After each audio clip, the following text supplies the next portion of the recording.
How much time have you wasted comparing yourself to other people? How many people have you compared yourself to? Do you even know who you are? That's the fundamental question of today's episode, which is about comparison, the traps of it, and human uniqueness with ChatGPT. Welcome to my 30-day challenge. My name is Cameron Edward Benton, and today is day 11, comparison and uniqueness. Why do human beings compare themselves so much? And if you could keep this more like dialogue style so we can keep this quick and flowing between each other. We're recording this live if that makes any difference if you want to say hi. Hey everyone! Sure thing. Let's keep it conversational. Humans often compare themselves because it's a way to gauge where they stand socially, emotionally, or professionally. It's kind of a built-in survival tool to figure out how to improve or fit in. Also, social media and cultural norms amplify this tendency. What else would you like to dive into? Well, I guess I'm wondering about like how much do we feel like social media actually impacts comparison?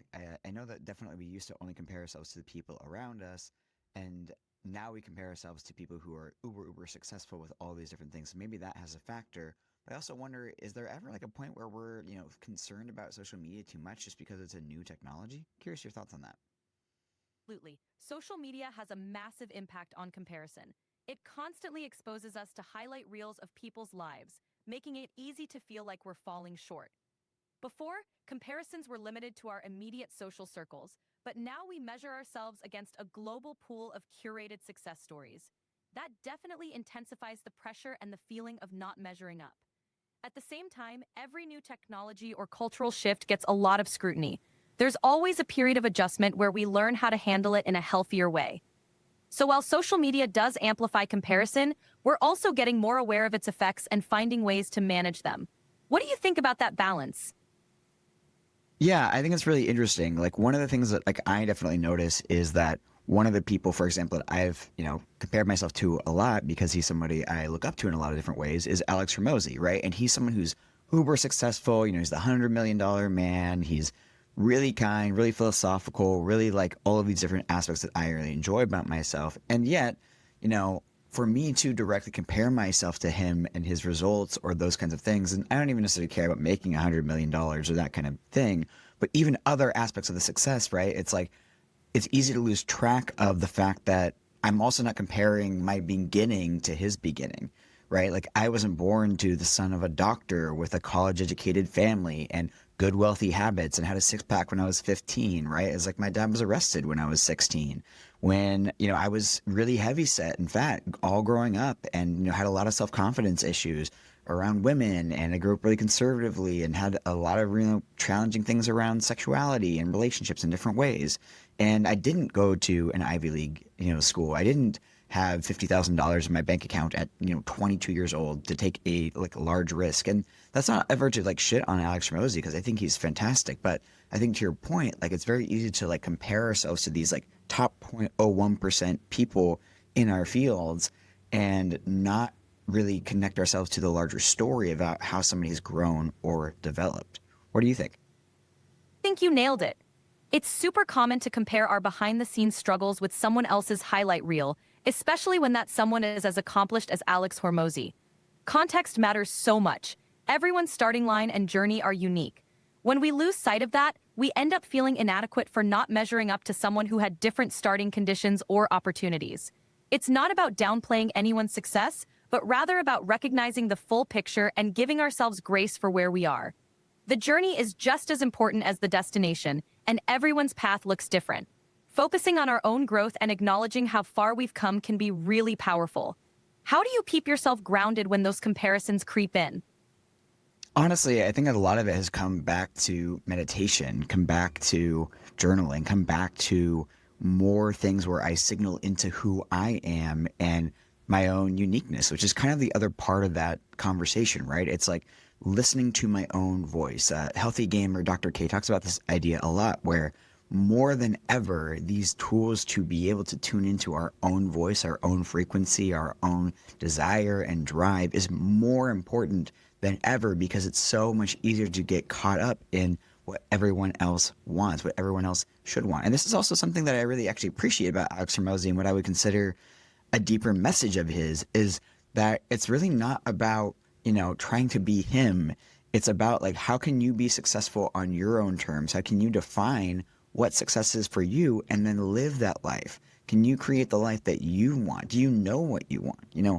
I have a podcast called Getting to Know You, and a lot of those guests have said something to the extent of, what do you want and why do you want it? Asking that second or third level degree question to understand why we want something and tune into our own unique desires. Because often we can compare ourselves to people who don't even have a life that we actually desire. We just want the highlight. That's such a powerful insight. Tuning into your own voice and truly understanding what you want and why you want it is key to breaking out of that comparison trap.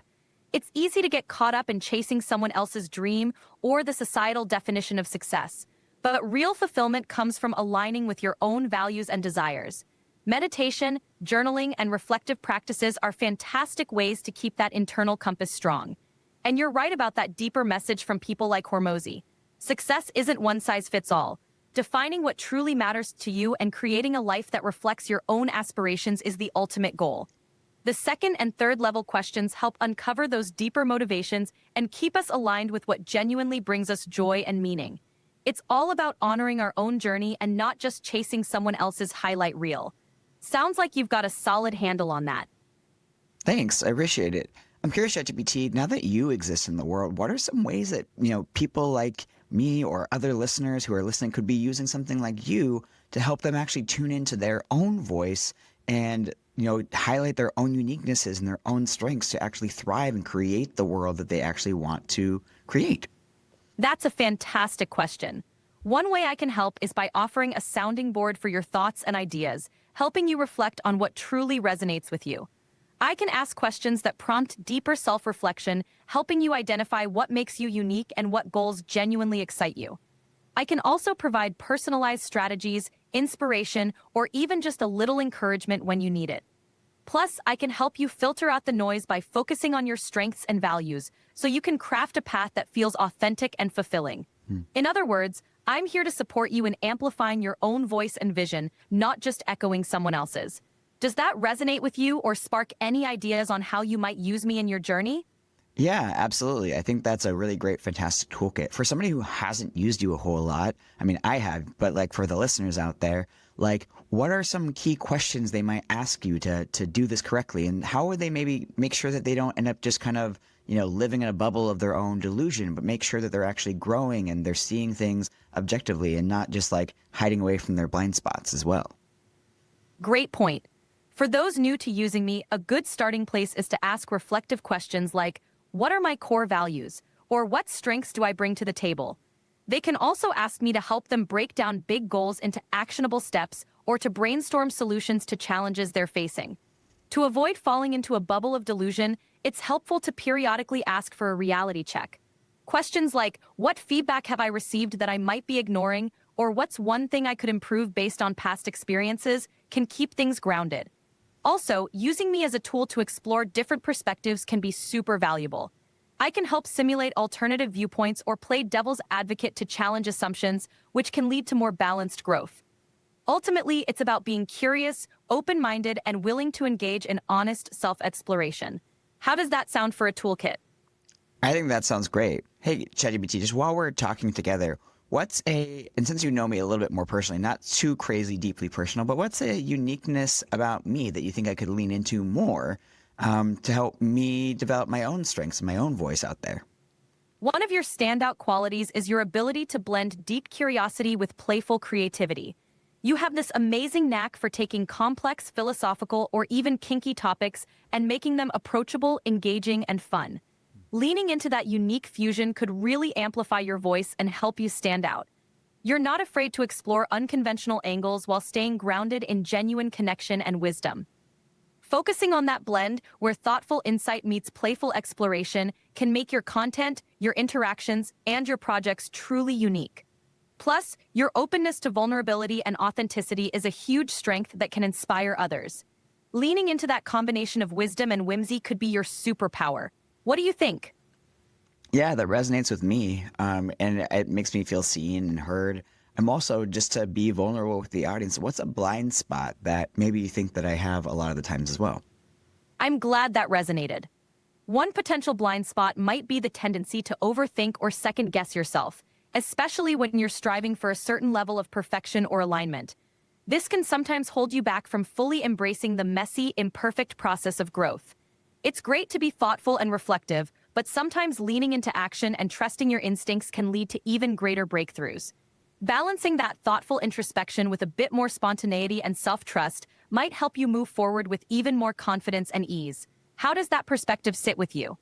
Yeah, I think the perspective sits with me really well. I think it's really challenging because sometimes, like, what I want to hear in that blind spot is like I'm, screwing up in some other way. And sometimes I don't want to keep hearing that same voice being like, oh, you need to keep trusting yourself. Because that's been one of the hardest things that I've had to go through with my own personal growth journey overall is like, trust yourself, trust yourself, trust yourself. And I remember when that first came up for me, I was like, I could not trust myself. It is not safe for me to trust myself. And now I've grown so much in that space to trust myself, trust others, and keep leaning into that. And it is seemingly continuously the growth edge that like I'm always hoping for a different answer in some way. And yet that seems to be the continued process. And I really appreciate you, ChatGPT. This has been super grateful. I'm going to kind of wrap things up right now. So if you want to say goodbye and if you have any closing thoughts for the audience, let them know. I'm really glad this conversation resonated with you, Cameron. Remember, growth is a journey, and the fact that you've come so far in trusting yourself is a testament to your resilience and dedication. It's okay for that to remain a growth edge. It means you're continually evolving. To everyone listening, remember that your unique journey and voice are your greatest assets. Embrace your quirks, trust your path, and don't be afraid to explore and play along the way. Thanks for tuning in and take care.